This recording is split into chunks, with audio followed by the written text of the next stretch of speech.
माझं नाव पांडुरंग श्रावणराव.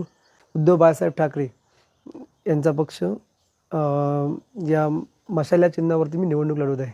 ॲक्च्युली मी मुंबईवरनं एकदा 3-4 वर्षापूर्वी गावी आलो, तेव्हा सर्वप्रथम मी ग्रामसभा अटेंड केली होती.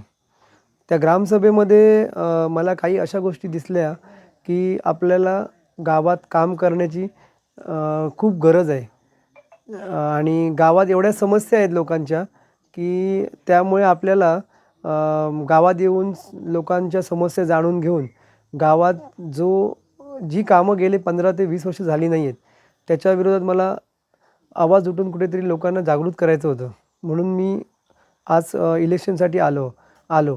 त्याचप्रमाणे ना गावात मी जेव्हा पहिली ग्रामसभा अटेंड केली तेव्हा मी एक वार्षिक अहवाल बघितला.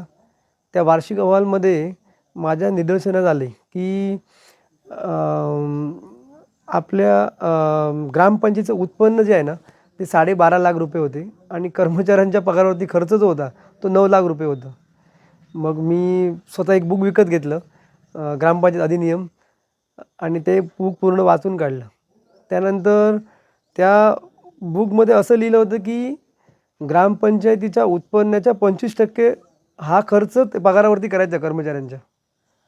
तर मी RTR टाकलं. RTRद्वारे सगळी माहिती गोळा केली आणि त्यानंतर त्यानंतर मी स्वतः एक गावात सगळ्यांना हाक मारून सगळ्यांना मेसेज थ्रू सगळ्यांना सर्क्युलेट फोन वगैरे करून एक ग्रामसभा घेतली. ज्या गावाच्या ग्रामसभेत ना 10 लोकं पण येत नव्हते.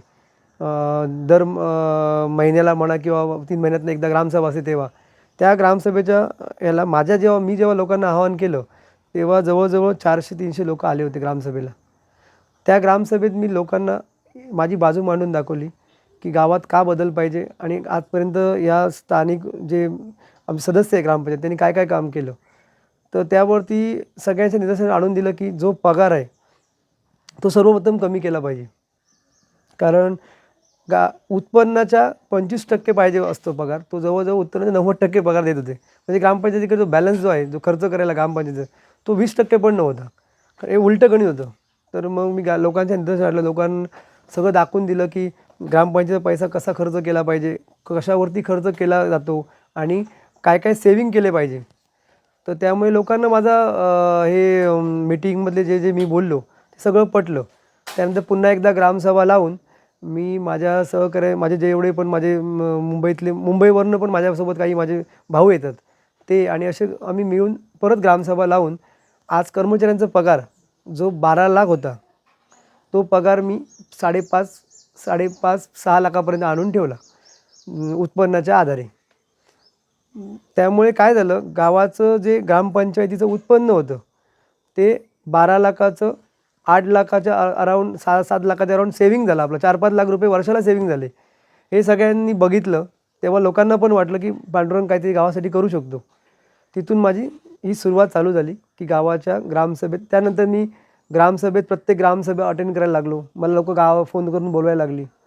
तसेच अजून एक मुद्दा मला बोलायचा की ग्रामपंचायत कार्यालय हे शिंदे गट आणि BJP, शिंदे गटचे 6 आणि BJPचे 7, टोटल 13 संख्या पाहिजे होती आमची.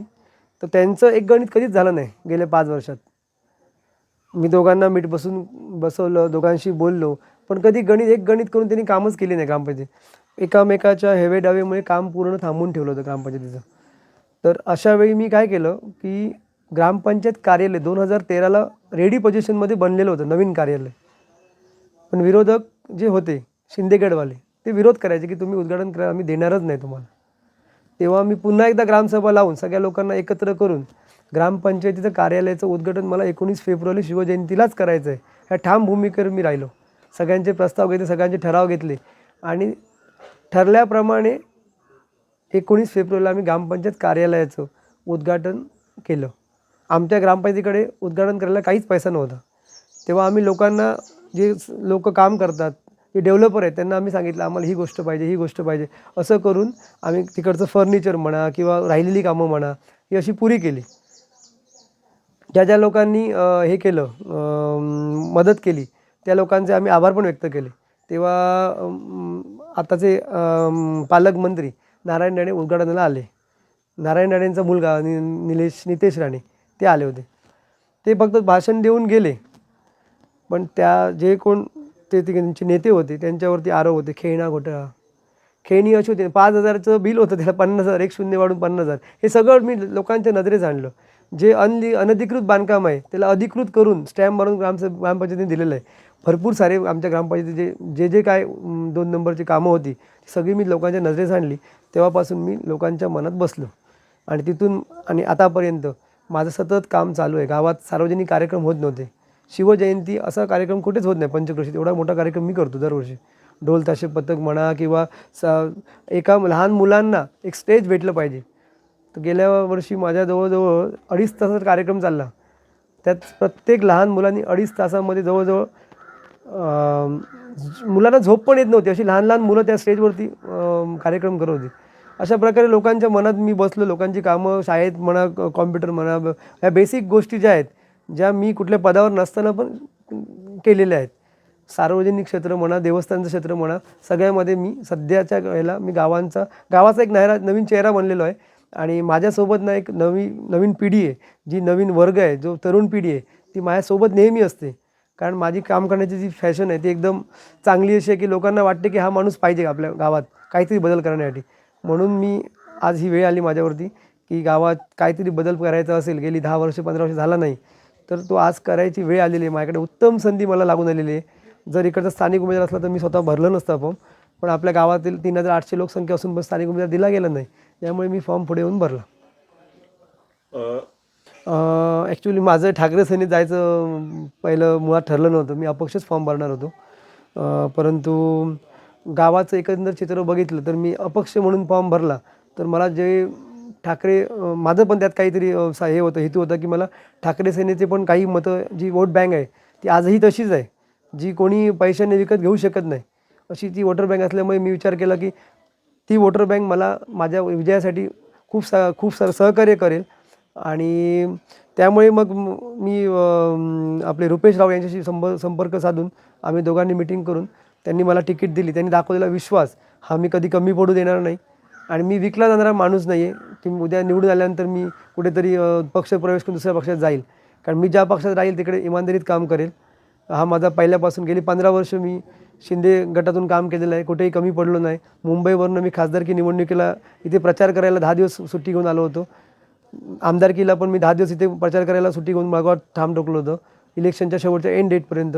रिझल्टला मी येत नाही कधी, पण प्रचाराला नेहमी असतो. आणि गावागावात मी प्रचाराला फिरलेलो आहे. त्यामुळे इकडचे स्थानिक नेते कधी कोणाच्या घरी पोचत नाही किंवा आमदार पण पोचत नाही, पण मी गेली 2.5 ते 3 वर्ष प्रत्येकाच्या घरात उंबरठा गाठलेला आहे. आता मी घरोघरी फिरतोय ना, तर मला लोकांचे समस्या ज्या आहेत त्या एकदम मनातून ओतून सांगतात की 15 वर्ष फक्त आम्ही काही लोकांनी पैसे वाटले ते घेतले आणि घरात बसलो, पण आमच्याकडचे रस्ते अर्धवट आहेत, आमच्याकडे पाण्याची सोय नाही आहे, आमच्याकडे काही मतदार असे आहेत की ज्यांची नावं गेल्या 2 वर्षापूर्वीच काढून टाकली, म्हणजे ते जिवंत आहेत पण मयत घोषित. आणि ते स्वतः जाऊन त्यांनी ग्रामपंचायत तक्रार दिली की बाबा तुम्ही आमचं नाव परत एकदा हे करा. तर अशा प्रकारे मला वाटतं की गावात बराच असा गोष्टी आहेत की लोकांना त्यांच्या समस्या आहेत ह्या समजून घेण्यासाठी कोणच एकही सदस्य अवेलेबल नसतो. आणि मी असा माणूस आहे की मला फोनवरती मुंबईला फोन येतात की मला ह्या गोष्टी तुमच्याकडून एक सहकार्य पाहिजे, या गोष्टीसाठी तुमच्याकडून सहकार्य पाहिजे, म्हणजे बऱ्याच गोष्टी. उदाहरणार्थ काही मी लास्ट वीकला बोललो होतो की एकाच्या घरी ना आमच्या एक गाव आहे, हे पिंपळवाडी तिकडे त्या साईडला माकडं येतात, घरात माकडं बसतात. वन खात्याशी त्यांनी बोललं, कोणी वन खात्याचा अधिकारी येऊन त्यांच्याकडे बघत नव्हता. तर मी एक फोन वन खाते अधिकाऱ्याला केला, त्याच दिवशी त्यांच्याकडे तो प्रॉब्लेम सॉल्व्ह झाला. तसंच असेसमेंट म्हणा, कुठल्याही प्रकारचं कोणाचे NOC म्हणा, एक मेडिकल होतं, एक मेडिकल ही सामान्याला लागणारी किती पण मेडिकल झाली तर त्याला प्रॉब्लेम गावात नसतो, पण आमचे प्रभारी सरपंच एक मेडिकलची NOC द्यायला 3 महिने लावले. आणि मी जेव्हा त्यांना सांगितलं की मला ती NOC आजच्या आज त्यांना दिलेली पाहिजे, मग तो कुठल्या गावातलं असू दे, कुठेही असू दे, मेडिकल ही गोष्ट अशी आहे की 50 असले तरी गावात ते कमीच आहे. त्यामुळे मग मी एक फोन केला त्यांना आणि त्यांची NOC लगेच आली. हाच मी कमवलेला लोकांचा विश्वास आहे. आणि हा विश्वास माझ्या गावासाठी पण नाही, इतर गावातल्या लोकांची पण कामं माझ्याकडून होतात.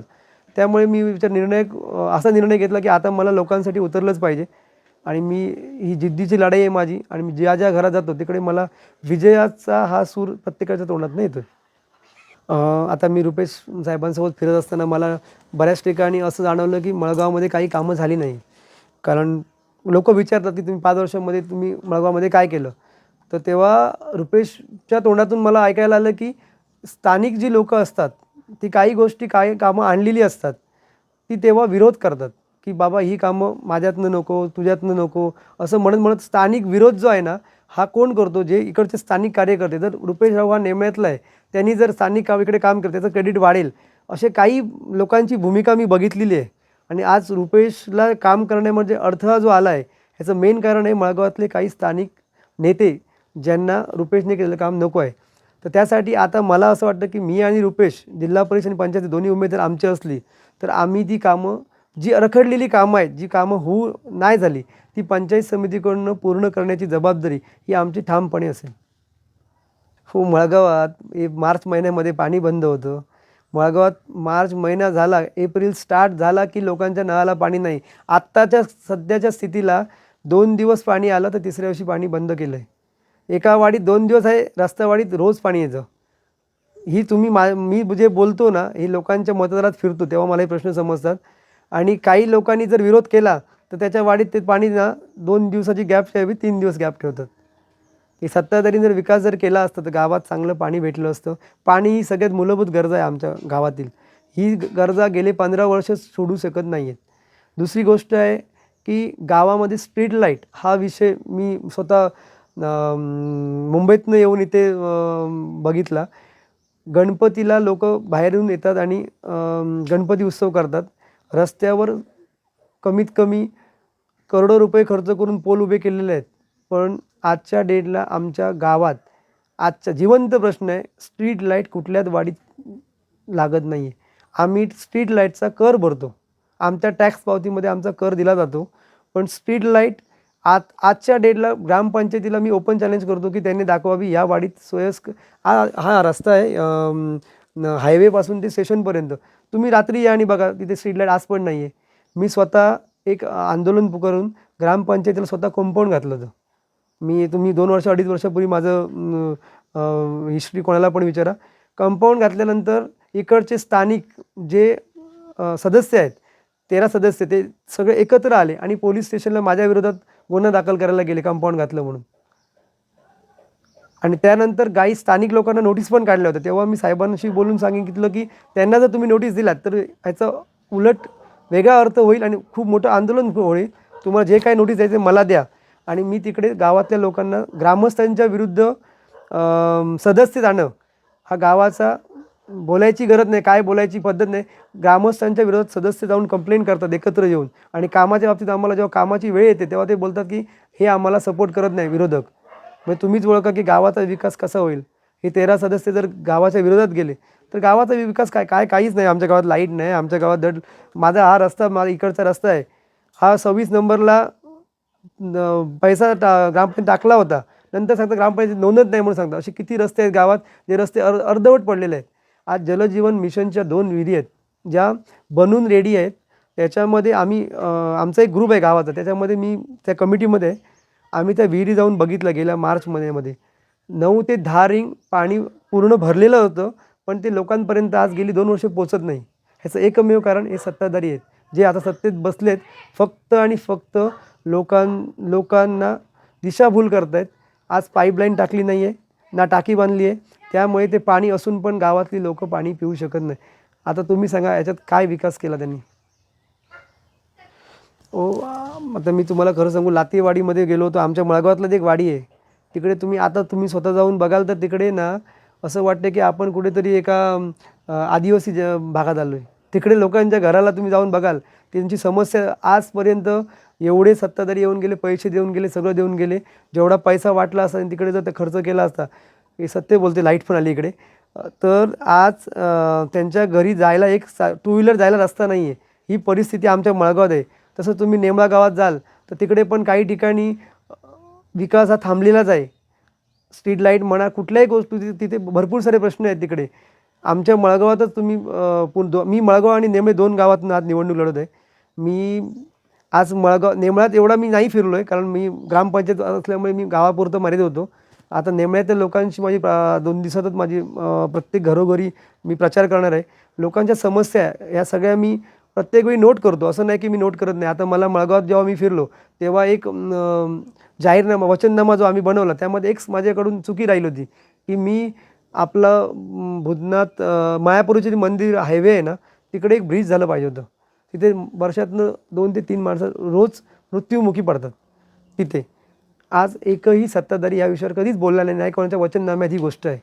तर मी ही गोष्ट मला स्थानिकांच्या तोंडातून ऐकायला आली, ती मी आज स्वतःच्या मुद्द्यामध्ये ॲड करून ती मी जोपर्यंत पूर्ण होत नाही तोपर्यंत मी प्रयत्न करत राहणार.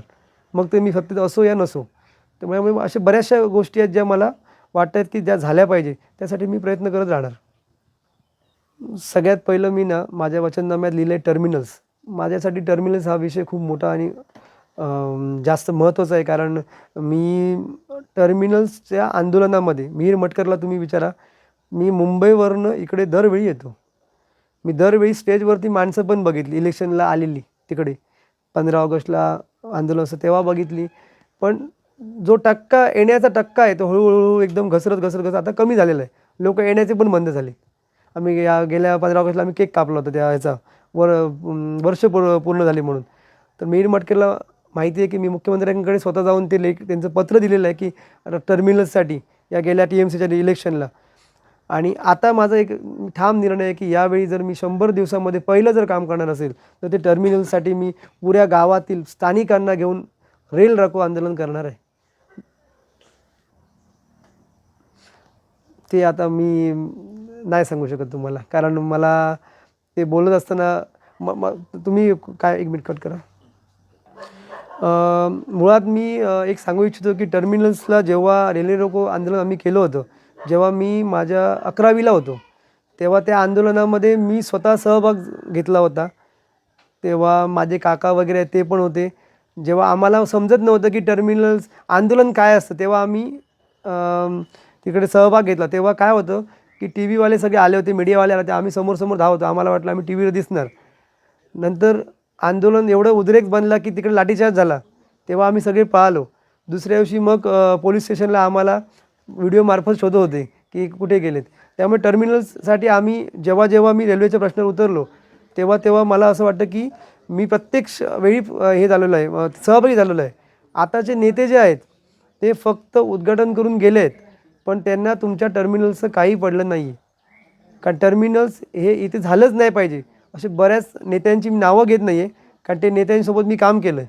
ते नावं घेत नाही. ते फक्त आणि फक्त राजकारणासाठी टर्मिनल्स होणार म्हणून त्यांनी घोषित केलं होतं, पण ते आता टर्मिनल्स पुढे घेऊन चाललेत. आता जे आहे दादर गाडी स्टॉप आहे तो पण आता काही दिवसांनी बंद करण्याच्या मार्गावरती आहेत. सावंतवाडी दादर गाडी इकडनं सुटते, ती पण आता पुढे जाणार आहे.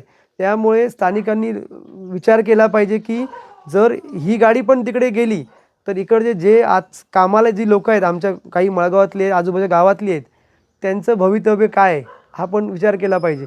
त्यामुळे मला वाटतं तरुण पिढीला जर इकडे टर्मिनल झालं तर तरुण पिढीला रोजगाराची सगळ्यात जास्त जी मोठी निर्माण होणार आहे, बोलतात ते रोजगार जो निर्माण होणार आहे, त्यासाठी टर्मिनल्स हा विषय माझ्यासाठी खूप महत्त्वाचा असणार आहे.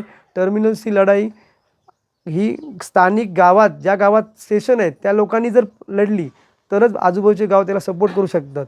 आता जो मेन पोकळी आहे ना ती स्थानिक लोकांची आहे, जी तिकडे कुठल्याही मिटिंगला आंदोलनात दिसत नाही आहे. ती पोकळी भरून काढण्याचं काम जे आहे ना ते मी करणार आहे स्वतः. नक्कीच मी सांगू इच्छितो की महिला आणि स्थानिक युवकासाठी दोन्ही गावात मी रोजगार मिळण्यासाठी काहीतरी फूड प्रोसेसिंग म्हणा किंवा अजून काही असे मोठे बिझनेस उभे करेल, जेणेकरून गावात एक मोठा रोजगार उभा राहील आणि त्यानंतर महिलांना पण कामासाठी दुसऱ्या गावात जायची गरज नाही लागली पाहिजे. यासाठी महिलांसाठी महिला उद्योगमध्ये काय गोष्टी येतात त्या पंचायत समितीकडून करता येतील याच्यासाठी प्रयत्न करेल. पंचायत समिती नसेल तर वरच्या लेवलला काय होत असेल त्यासाठी पण प्रयत्न करेल. आमच्या गावातील जी तरुण मुलं आहेत गोव्याला जातात जॉबला, त्यासाठी काही उद्योग चालू करून जर आपल्याला त्या मुलांना रोजगार देता येईल यासाठी मी 100% प्रयत्न करेल. सर्वप्रथम मी ज्या ज्या योजना ग्रामपंचायत म्हणा, पंचायत समिती म्हणा, या दोन्ही ठिकाणच्या योजना ह्या लोकांपर्यंत पोहोचण्यासाठी मुळात जो निवडून दिलेला उमेदवार आहे त्याचं काम असतं की आपल्या गावात पंचायत समितीमार्फत काय काय गोष्टी भेटतात आणि काय काय भेटत नाही हे सांगणं गरजेचं आहे. त्यासाठी सर्वप्रथम मी सगळ्यांना एकत्रित करून प्रत्येक वाडीवाडीत आपल्या पंचायतीकडून काय काय गोष्टी भेटतात आणि त्याचा काय काय शेतीसाठी उपयोग होऊ शकतो अशा बऱ्याच ठिकाणी म्हणा पीक विमा योजना म्हणा किंवा अजून शेतीच्या काही वस्तू दिल्या जातात ग्रामपंचायत समितीकडून. अशा प्रकारची जे जे एक विहिरी म्हणा, तर अशा प्रकारे शेतकऱ्याला जी जी साधनं लागतात शेती करण्यासाठी ती मुबलक दरात किंवा ते सबसिडीमार्फत जे भेटतात ती शेतकऱ्यांपर्यंत पोचली पाहिजे. त्यासाठी मी पंचायत समितीकडून दोन्ही गावामध्ये प्रयत्न करेल की ती प्रत्येक शेतकऱ्याला पंचायत समितीच्या गोष्टींचा उपभोग घेता आला पाहिजे. त्यासाठी मी सदैव प्रयत्न करत राहील. मुळात त्या पोचतच नाही, कारण नेहमी गरीब हे गरीबच राहिले आतापर्यंत आणि श्रीमंत हे श्रीमंत होत गेले. गरिबांचा आवाज मांडण्यासाठी गरीबातलाच माणूस गेला पाहिजे वर. आणि मी एक सामान्य गरीब घराण्यातून आज माझ्या या पोस्टपर्यंत आलेलो आहे. मी लखपती किंवा असा पैसेवाला माणूस नाही होतो. माझी फॅमिली शेतीच्या मी स्वतः शेती करायचो लहान असताना. त्यामुळे मला गरिबांची जाणीव आजही आहे. त्यामुळे गरिबांपर्यंत पोहोचण्यासाठी एक गरीबच माणूस त्यांना सहकार्य करू शकतो. तर मी गरिबांसाठी गरीब घराण्यातून आल्यामुळे मी गरिबांसाठी नक्कीच माझ्या या पंचायत समिती जर उमेदवार सदस्य झालो तर त्याचा फायदा त्यांना देणार आहे. मी तर गेली 3-4 वर्ष सत्तेत नसूनही काम करत आहे गावात. त्यामुळे जर मी सत्तेत नसून कुठल्याही पदावर नसून जर मी गावात एवढी कामं करू शकतो तर मी सत्तेत आल्यावर मी स्वतःला झोकून देणार आहे. त्यामुळे माझी कामं आता नसताना लोकांनी बघितली, असताना तर मी डबल टिबल त्यांच्यासाठी कामं करणार आहे. त्यामुळे त्याच्यासाठी लोकांना विचार करायची गरज लागणार नाही की हा काय करू शकतो आणि काय करू शकत नाही. मुळात चुकीचं आहे, कारण तुम्हाला जर कायदे सुव्यवस्था आणि तुम्हाला विकास कसा करायचा हे तुमचं व्हिजन जर व्यवस्थित असेल तर तुम्ही तुमच्या स्वतःच्या ओळखीवरती भरपूर सारी कामं करू शकतात. कारण मी माझ्या गावात सरपंचांना मी मुख्यमंत्र्यांच्या घरी घेऊन गेलेलो आहे. स्नेहल जामदार ही सरपंच होती आमची. आम्ही 3 कामं घेऊन गेलो होतो. 3च्या 3 कामं मुख्यमंत्र्यांनी ती पास करून दिली आणि ती कामं झालेली आहेत. म्हणजे मी सत्तेत नसताना जर ते करू शकतो. त्यामुळे सत्ता असो नसो तुमची जर ओळख किंवा तुमच्या काम करण्याची कार्यक्षमता जर व्यवस्थित असेल तर तुम्हाला नक्कीच काही गरज लागणार नाही की सत्तेत असून तुम्ही काम केलं पाहिजे. कामं होतात, सगळी होतात. सगळे लोक नेते काम करायला तयार आहेत. फक्त आपली धमक असली पाहिजे काम करून घेण्याची. मुळात मला मतदान केलं मी पाहिजे हे का बोलतोय का माहिती का? एक गरीब घराण्यातून जो आलेला माणूस आज मोठा झाला आहे आणि त्यांनी स्वतःच्या जीवावरती स्वतःचं घर उभं केलेलं आहे. आणि इतर नेते तुम्ही आज बघतायत जे स्वतःचं घर उभं करतायत लोकांच्या पैशावरती. त्यामुळे मी स्वतःच्या जीवावर जे केलेलं आहे ते बघून लोकांना माझी एकच विनंती आहे की तुम्ही माझं व्हिजन, मी तरुण मुलगा आहे, त्यातून तरुण मुलग्याचे विचार, माझे व्हिजन एक वेगळं व्हिजन आहे की गावात काहीतरी आपल्या बदल पाहिजे. हे व्हिजन घेऊन मी लोकांसमोर आलेलो आहे. आणि जर तुम्हाला बदल पाहिजे असेल तर मला तुम्ही निवडून नक्की द्याल अशी मी इच्छा व्यक्त करतो. ॲक्च्युली आम्ही आता जेव्हा एकत्र बसतो, मीटिंग घेतो किंवा ग्रामसभेत जेव्हा बोलतो तेव्हा काय होतं माहिती आहे का? मुळात ना त्यांना हे समजत नाही आहे की मी एखाद्या विषयावरती बोललो तर तो तुमचा वैयक्तिक विषय नसतो, हा आपल्या ग्रामपंचायतीत कारभारावरती असतो. स्थानिक लोक जे आहेत त्यांना काही गोष्टी अशा खटकतात आणि ते मनात राग ठेवतात. तर यावेळी आता मी असं विचार केला की राग हा आपण या गावाचे आहोत.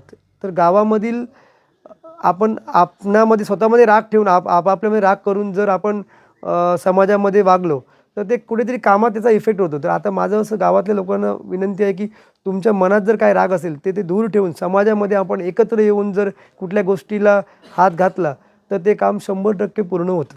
त्यामुळे लोकांना मी जास्तीत जास्त लोकांना समाजात एकत्र येऊन काम करण्याचा नक्कीच त्यांना संधी सुचवणार आहे. आणि त्यांच्यासाठी मी समाजात एकत्र आणण्यासाठी सार्वजनिक ठिकाणी काही कार्यक्रम असेल ते पण करणार आहे. तुम्हाला एक सांगू, मी ना माझ्या जिकडे मी राहतो तिकडे आपल्या गावातील पूर्ण माल जो आहे, म्हणजे तुम्ही म्हणा काजूचे पदार्थ म्हणा किंवा फणसाची वडी म्हणा, ह्या सगळ्या गोष्टी गुजराती लोक धंदा करत आहेत, तिकडे बिझनेस करत आहेत. आपल्या गावातल्या कोकणात बनणाऱ्या वस्तू आज गुजराती लोक तिकडे विकत आहेत आणि ते पण दिवसाचं भाडं 10,000 भरत आहेत. माझ्या ऑफिसच्या इकडच्या गोष्टी काही बोलतो, म्हणजे जर 10,000 दिवसाला त्यांना भाडं परवडू शकतं, तर ते स्टॉल जे आहेत ते स्टॉल जर आपल्या कोकणात पट्ट्यात कुठे पण जर उभे केले, स्टेशनच्या या साईडला जर आपण उभे केले, तर जो कोण चाकरमनी येणार मुंबईतला किंवा बाहेरून येणारा असतो, जो ट्रॅव्हल करतो, तो मोठ्या संख्येने आपल्या जर आपण स्टॉल केल्यानंतर ते मोठ्या संख्येने स्टॉल लावले, तर आपल्या कोकणातील स्थानिक जे लोक बनवतात जो माल, तो जास्तीत जास्त आता सगळ्यात मोठा एक बिझनेस आहे फळ प्रोसेसिंगचा जो बिझनेस आहे, जेली वगैरे बनतात ते आपल्या इकडेच बांधतात, पण ते आउटसाईडला जात नाही, आपल्या बाहेरच्या देशात पण जातात. तर त्यासाठी माझा मी स्वतः एक विचार केला आहे की एक मोठं युनिट उभं केलं पाहिजे फळ प्रोसेसिंगचं, जेणेकरून ते इथल्या इथेच विकलं गेलं पाहिजे. त्याच्यासाठी आपल्याला एक मार्केट पाहिजे, जे मार्केट आज कुठेच नाही आहे आपल्या सिंधुदुर्ग जिल्ह्यात, की जे फळ प्रोसेसिंगमध्ये बनलेले पदार्थ आहेत ते इथे विकले गेले पाहिजे. ते मार्केट उभं करण्याची माझा संकल्प आहे.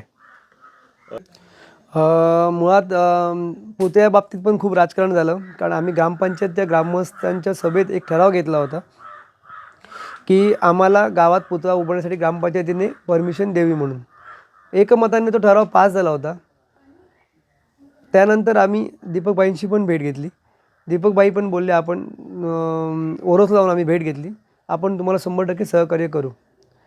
पण आम्हाला लेखी स्वरूपात काहीच भेटत नव्हतं, म्हणून आम्ही 10 सप्टेंबरला भर पावसामध्ये गणपतीच्या 11व्या दिवशी 2 तासामध्ये आम्ही पुतळा उभा केला. आणि पुतळा उभा करण्याचं कारण आज इतिहास पूर्ण नष्ट होत चालला, बुकातनं, पुस्तकातनं, शिक्षणातून. जर तो इतिहास आपल्या गावात जिवंत राहिला पाहिजे, लहान मुलांना पुतळ्याकडे बघताना आदर वाटला पाहिजे, म्हणून माझी संकल्पना, मी स्वतः एक ट्रेकिंग करायचो.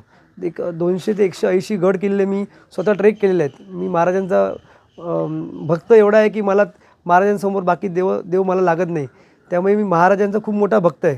तर शिवाजी महाराज माझ्यासाठी खूप काही गोष्टी माझ्या आयुष्यामध्ये बदल झालेले शिवाजी महाराजांमुळे. त्यामुळे आम्हाला खूप अडचणी आले पुतळे लावताना. परंतु जेव्हा आम्ही पोलीस स्टेशनला सकाळी गेलो पुतळा लावल्यानंतर, तेव्हा तिकडं आमचे सरपंचांनी नकार दिला की आमच्याकडे ग्रामपंचायत कार्यालयाची परमिशन नाही म्हणून.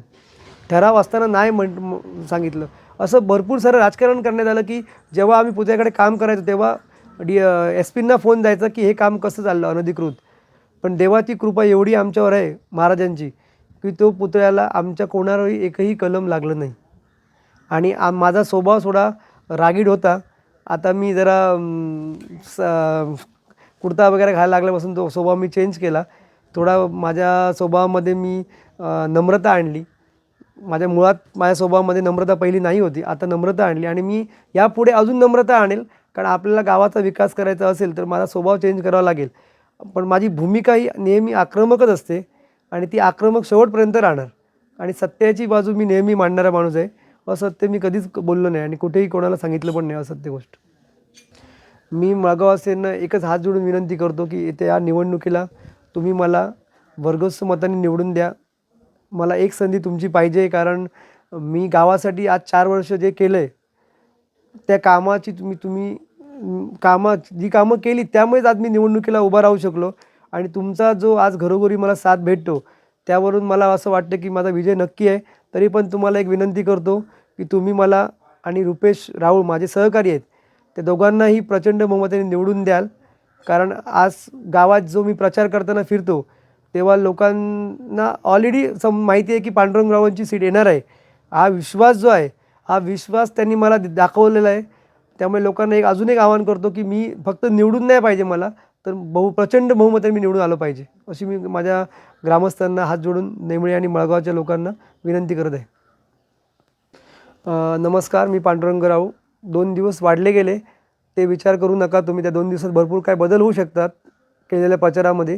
तर तुम्हाला हात जोडून विनंती आहे की माझी निशाण ही मशाल आहे. त्या मशालचं बटन दाबून तुम्ही मला प्रचंड मताने विजयी करा. मला आणि रुपेश राऊळ यांना पण तुम्ही प्रचंड मताने 2 नंबरची बटन आहे आमचं मशाल, त्यावरती मतदान करून निवडून द्या. एवढं 2 शब्द बोलून मी माझं भाषण संपवतो. थँक्यू.